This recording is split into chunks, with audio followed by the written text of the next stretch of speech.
Historians will note this hour at the White House. In a Rose Garden ceremony, a 58-year-old great-grandson of a slave is nominated by President Johnson to be a Supreme Court justice. He is Solicitor General Thurgood Marshall.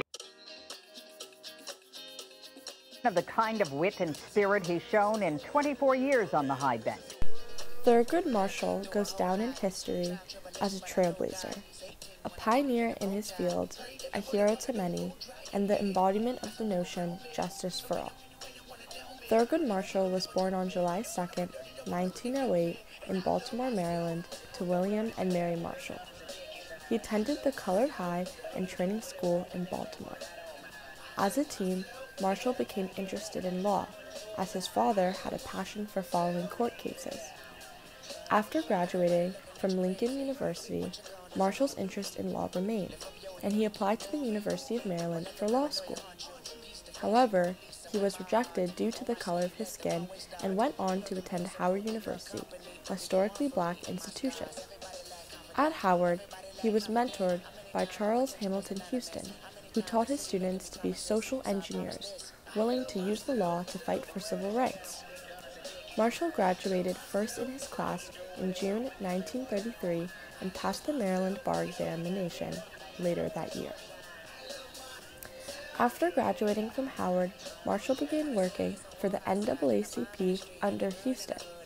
One of his most notable cases at the organization was Murray v. Pearson, which he defended Donald Murray, who, like himself, was denied from the University of Maryland for his race.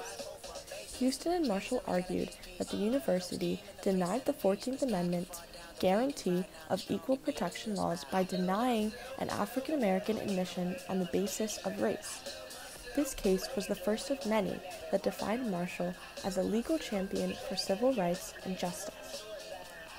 Marshall's most famous case is Brown v. the Topeka Board of Education, a class action lawsuit filed by black parents in Topeka, Kansas, who were forced to send their kids to an all-black segregated schools. Marshall argued that the separate but equal precedent established by Plessy v. Pearson was rooted in inequality, as it debilitated self-image, social worth, and social progress of African American children. Marshall's victory in this case led to the desegregation of the American school system and cemented him as one of the greatest lawyers in history and a true advocate of social justice. In 1961, Marshall was nominated to the U.S. Court of Appeals to the Second Circuit by President John F. Kennedy. In 1964, he was appointed by President Lyndon B. Johnson to serve as the first black U.S. Solicitor General, the attorney to argue on behalf of the federal government to the Supreme Court. On October 2, 1967, Marshall made history again as he was sworn in as the nation's first black Supreme Court justice. Throughout his 24-year tenure on the Supreme Court bench, Marshall was an unapologetic proponent of equity and justice and voted on several cases such as Roe v. Wade that created social equity for millions of Americans. In 1991, Marshall retired from the Supreme Court due to his declining health, and ultimately he died of heart failure on January 25, 1993.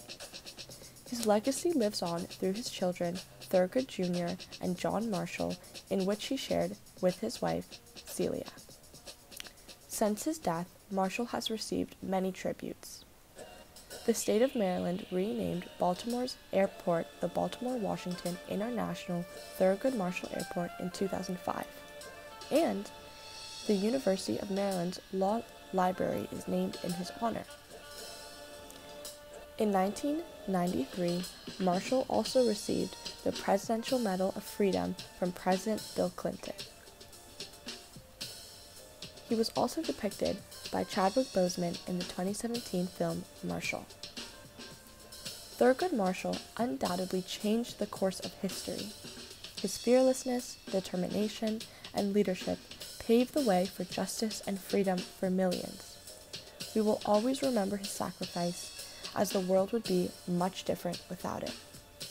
I leave you with this quote: "In recognizing the humanity of our fellow beings, we must pay ourselves the highest tribute.